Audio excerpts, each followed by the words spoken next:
स्वप्न देखने वाला। याकूब के 12 पुत्र थे, पर वो अपने पुत्र यूसुफ को सबसे ज्यादा प्रेम करता था। उसने यूसुफ को एक विशेष चमकीले रंग का अंगरखा दिया। यूसुफ के भाई उससे ईर्ष्या करते थे, उन्होंने उससे नफरत। यूसुफ ने विशेष स्वप्न भी देखे। मेरे स्वप्न में हम खेत में पूले बांध रहे थे, उसने कहा, और तुम्हारे पूलों ने मेरे पूले को दंडवत किया। यूसुफ के भाइयों ने उससे और भी ज्यादा नफरत की। यूसुफ ने एक और स्वप्न देखा।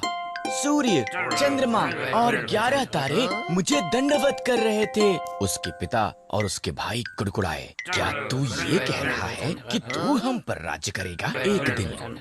यूसुफ के भाई खेतों में उनकी भेड़ों की निगरानी कर रहे थे। उन्होंने उसे उनकी तरफ आते हुए देखा।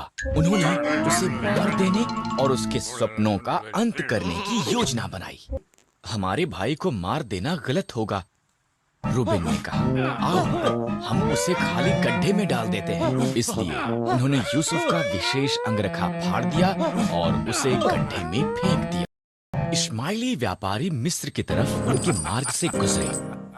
आओ हम यूसुफ को इस्माइलियों के गुलाम के रूप में बेच देते हैं, यहूदा ने सुझाव दिया। इसलिए भाइयों ने यूसुफ को चांदी के 20 सिक्कों के लिए बेच दिया।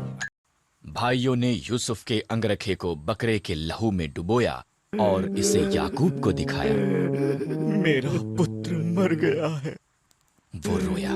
इसी दौरान यूसुफ को मिस्र में ले जाया गया, लेकिन परमेश्वर यूसुफ के साथ था। मिस्र में इश्माइलियों ने यूसुफ को पोतीपर के पास बेच दिया, जो फिरौन का हाकिम था। परमेश्वर ने यूसुफ को आशीष दी और उसे सफल बनाया। पोतीपर ने यूसुफ को अपने पूरे घराने का अधिकारी बना दिया। यूसुफ ने पोतीपर की अच्छी सेवा की। पोतीपर की पत्नी ने चाहा कि यूसुफ परमेश्वर के विरुद्ध पाप करे। यूसुफ ने इनकार कर दिया, इसलिए उसने उसके बारे में झूठ बोला।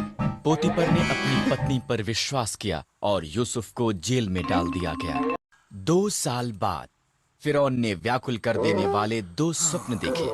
पिलानेहार को जो यूसुफ ने उसके लिए किया था याद आया और फिरौन को बताया।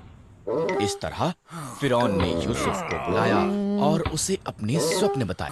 परमेश्वर ने यूसुफ को फिरौन के स्वप्नों का अर्थ दिखाया। 7 साल तक भरपूर फसल होगी, यूसुफ ने कहा। इसलिए भोजन को जमा कर लें, क्योंकि इसके बाद 7 साल का अकाल होगा। फिरौन यूसुफ की बुद्धि से प्रभावित हुआ, इसलिए उसने यूसुफ को सारा भोजन एकत्र करने का जिम्मा सौंपा। फिरौन को छोड़ मिस्र में कोई भी यूसुफ से ज्यादा शक्तिशाली नहीं था। फिरौन यूसुफ की बुद्धि से प्रभावित हुआ।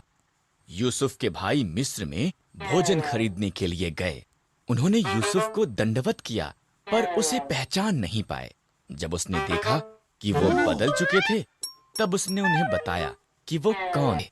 तुम लोगों ने मेरे लिए बुराई का विचार किया, यूसुफ ने कहा, परंतु परमेश्वर ने उसे भलाई के लिए प्रयोग किया। हमारे पूरे परिवार को मिस्र में ले आओ, हमारे पास खाने के लिए भरपूर हो।